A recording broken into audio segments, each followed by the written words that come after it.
Hi, I play Rainbow Six Siege. You can tell I play Rainbow Six Siege because of how I look. Hey! On my many adventures in Rainbow Six Siege, I slowly noticed a few things that seemed a little odd. You've probably seen them too, even if you don't know it. And that has to do with a little something on one of the maps, Cafe Dostoyevsky. If you look around the area known as Train Museum, you'll find a bunch of model trains. Wow, what a revelation. Who would have guessed? Well, these trains aren't just on Cafe Dostoyevsky. It turns out, these trains are everywhere. If you play Quick Match, or Standard with Quick Match maps, you'll find one of these trains in the kid's bedroom on House. Okay, nothing crazy, right? It's just a reused asset. Varsity Reviews, I hear you say. You're making a connection where there is none. Okay, viewer, who I thank for clicking on this video, I agree. So then please explain to me why the exact same train is just right here on Theme Park.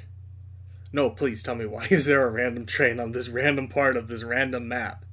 It doesn't even connect to the location anyway, it's just here. I noticed this one day while playing. There's just a random train model on Theme Park. And this was what started my adventure. Are there more trains on other maps? And the answer is yes. Before we go on this adventure together, I want to give 2 shoutouts to people that helped with this video, however indirect that help was. Discord user Cat with Homophobia, which that's definitely a username, posted these 2 images on a Discord server I'm a part of, which essentially told me that there was in fact a manhunt for these trains. The second person I would like to shout out is Reddit user Operation Health, who, after I spent an hour looking, was able to help me find all the other trains that are on every single map, having done this before me. I want these 2 people to get credit for this hunt, because without them, I wouldn't have ever figured this out. Because, I'm such a big YouTuber, and these 2 random people on the internet should be so blessed that I shouted them out. Anyway, I was able to find several of the trains by myself, just running around the map and discovering them. But then there were the ones I would have never guessed, such as the one on Clubhouse, which is the only one where you need the Argus camera to find, or the one on Bank, hidden in this lockbox you can't even get into, and especially this one on Skyscraper that you just have to know is there, I guess. To even think you can throw a drone up there? How do people figure this stuff out? And it's not even just on multiplayer maps. The train is also found on Close Quarters, a map exclusive to Arcade, and, even more surprising, it's also on the tutorial maps, the only single-player maps in the entire game.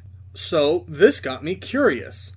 With the train also being on Stadium Alpha, was the train there when the map first launched? It wasn't. I suppose it's possible the train is on this map somewhere, but I haven't seen it. But this piqued my interest. Stadium Alpha launched in Year 4, Season 4, so were the trains on these earlier maps, or was the train just not on Stadium Alpha because it was technically an event map? As far as I know, the train is not on event maps, or at least I don't think it is because I couldn't find it on Doctor's Curse. So I did a quick test, and to my surprise, the trains are not found on Year 4 and earlier maps, except on Cafe. Now, quick disclaimer, I didn't check every map, but I did check several. It would be weird if it was on some, but not all of them. Except, it is. My curiosity was piqued. Maybe this was some new developer's calling card. Of course they wouldn't be on the older versions of maps. There was a whole different development team back then. So surely they would be on the newer, older maps, right? So I did that. I tested an older version of Siege, Dread Factor, one of my favorite seasons of Siege, and to my surprise, the trains are on some maps, but not all maps.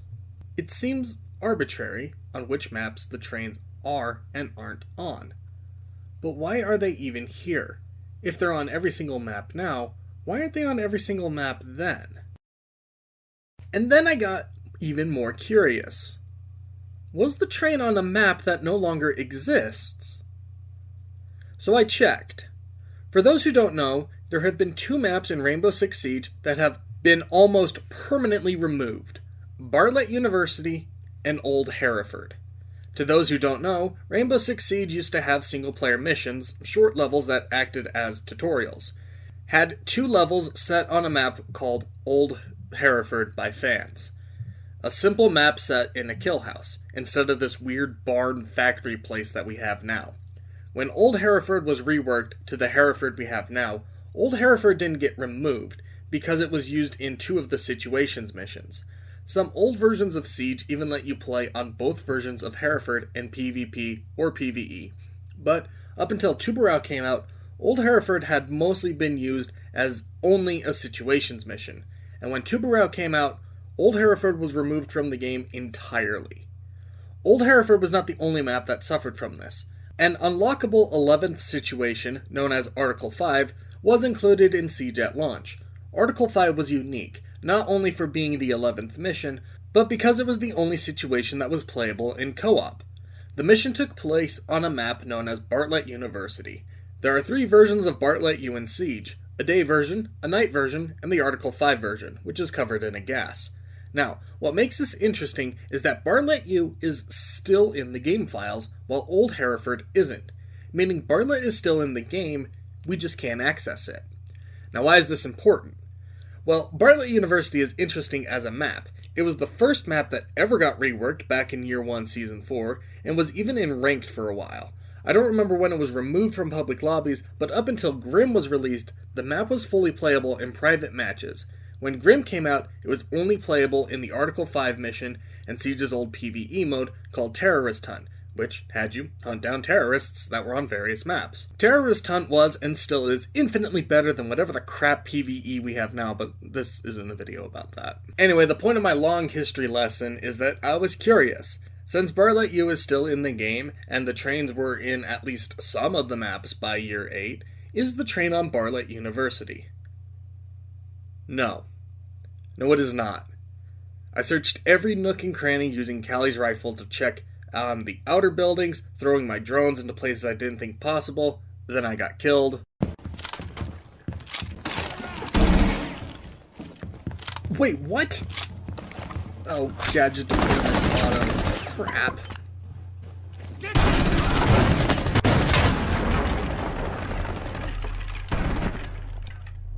Oh boy. I'm in trouble.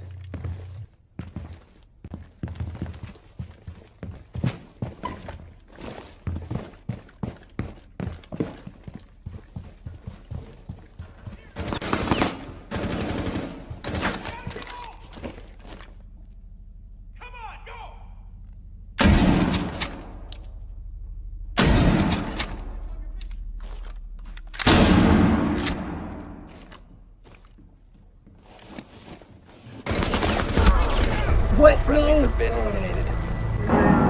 So I tried again, and then this happened. Oh my!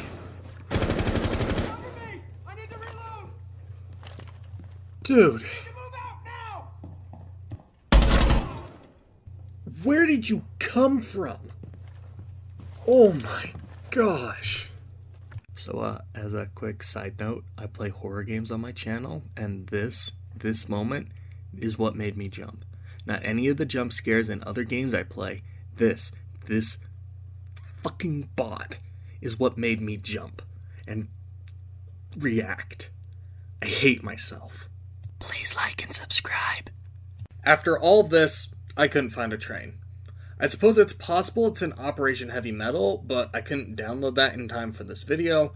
So, as far as I know, the train never made it to Bartlett or Old Hereford. But truthfully, Old Hereford is a little hard to explore in situations. You can't access the basement except with a drone. And the level where you start in the basement, you have to protect someone. And I don't have enough time to go exploring. But since Bartlett is still in the game, it's entirely possible the train is in the map now, since it's on every other map, including tutorial maps.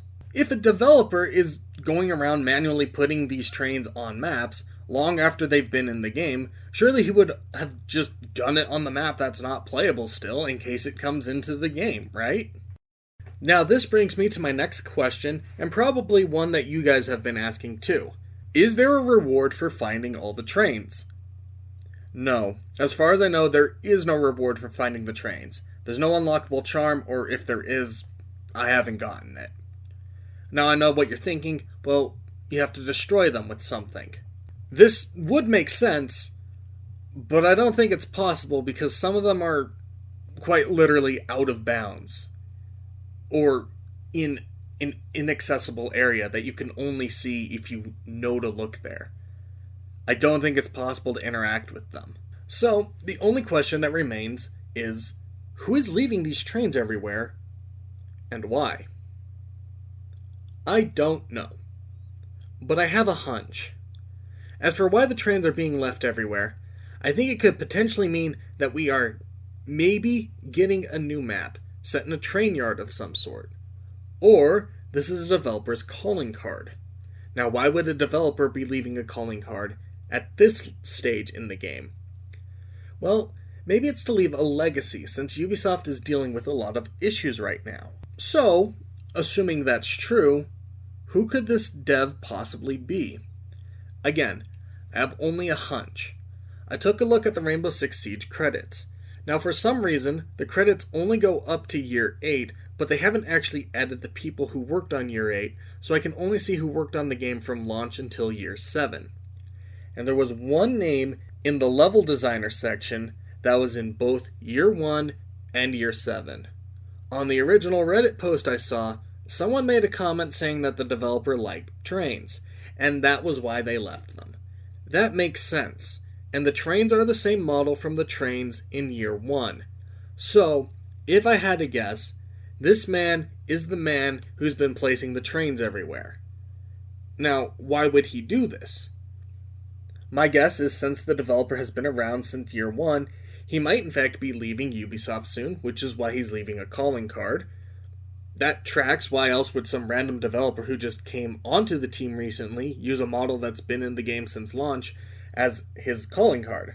Or this developer is leaving these trains around because they might get laid off if Ubisoft goes under, and if someone buys out, Ubisoft, and they might put a new team to work on Siege.